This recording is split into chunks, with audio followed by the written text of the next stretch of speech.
Salam, selamat pagi pecinta Mutiara Sabda AMJ Bu Rere. Perkenalkan, nama saya Highland. Hari ini saya akan membawakan renungan edisi Jumat 10 Desember 2021. Saya percaya jika hati kita dipenuhi oleh damai sejahtera, maka cara pandang kita terhadap orang lain pun akan berbeda. Saudara-saudari yang terkasih, hari ini dalam kitab Yesaya, Allah berfirman kepada bangsa Israel, "Akulah Tuhan Allahmu yang mengajarkan hal-hal berfaedah bagimu dan menuntut engkau di jalan yang harus kau tempuh." Jujur, ayat ini cukup menampar jiwa. Saya dibawa pada permenungan, apakah selama ini saya sudah melakukan hal-hal yang berfaedah? Kita tahu situasi zaman saat ini sungguh tidak terduga. Tiba-tiba pandemi COVID-19, kita yang biasanya berkumpul bersama-sama disarankan untuk menjaga jarak satu dengan yang lain. Kita yang biasanya sibuk bekerja di luar rumah, melakukan pekerjaan-pekerjaan di luar, diminta untuk tinggal di rumah. Kita yang biasanya berkumpul setiap hari Minggu di gereja, itu pun mulai dibatasi. Dan yang lebih parah, tiba-tiba kita baru sadar, ternyata kita sudah terlalu jauh dari Tuhan. Saudara-saudari yang terkasih, bahkan sejak zaman Israel pun Allah sudah mengingatkan kita untuk melakukan hal yang berfaedah, untuk mengikuti perintah-perintahnya, supaya damai sejahteranya itu tinggal di dalam hati kita.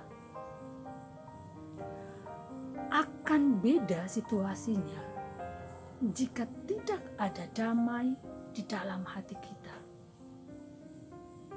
Salah satu contohnya adalah bagaimana cara pandang kita terhadap orang lain.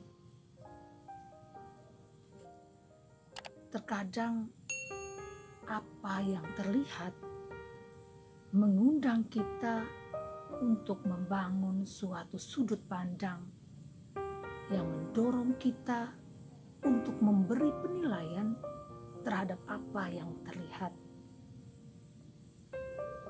Secara sadar ataupun tidak, cara pandang kita terhadap seseorang menentukan bagaimana cara kita memperlakukan mereka. Jika kita memandang orang lain jauh di bawah kita, maka kita akan menganggap remeh keberadaan mereka. Kita tidak peduli dengan mereka.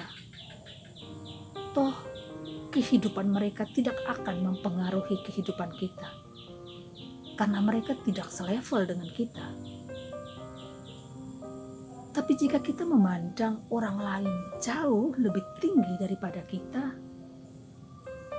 kita mungkin saja bisa iri kepada mereka. Kita sakit hati dengan keberadaan mereka. Atau mungkin kita memilih menjadi seorang penjilat biar kita bisa bergabung dalam kalangan mereka. Atau yang lebih parahnya lagi, keberadaan mereka menjadi ancaman bagi kita, sehingga kita perlu menyingkirkannya. Dalam bacaan Injil hari ini kita melihat bagaimana sikap orang Yahudi terhadap Yohanes Pembaptis dan juga kepada Yesus. Orang-orang Yahudi memandang diri mereka dan menempatkan posisi mereka bahwa mereka lah yang paling benar. Jadi ketika Yohanes Pembaptis, ketika Yesus datang memberitakan jalan-jalan kebenaran, mereka mulai terancam. Ketika Yesus mengkritisi apa yang mereka lakukan, mereka mulai berusaha untuk menyingkirkannya. Saudara-saudari yang terkasih, yang menjadi pertanyaan besar bagi kita adalah bagaimana dengan kita? Bagaimanakah kita memposisikan Allah di dalam kehidupan kita? Bacaan hari ini mau memberikan pesan kepada kita untuk bertobat, untuk menjalin relasi dengan Allah dengan cara mengasihi dan memandang orang lain dengan penuh kasih, sama seperti Yesus yang mengasihi kita. Di masa Advent ini, kita mau belajar melakukan hal-hal yang berfaedah sehingga hati kita siap untuk menyambut kelahiran Yesus di dalam hati kita. Mari kita menjadi pribadi-pribadi yang mendengarkan dan melaksanakan sabda Allah. Tuhan Yesus memberkati kita.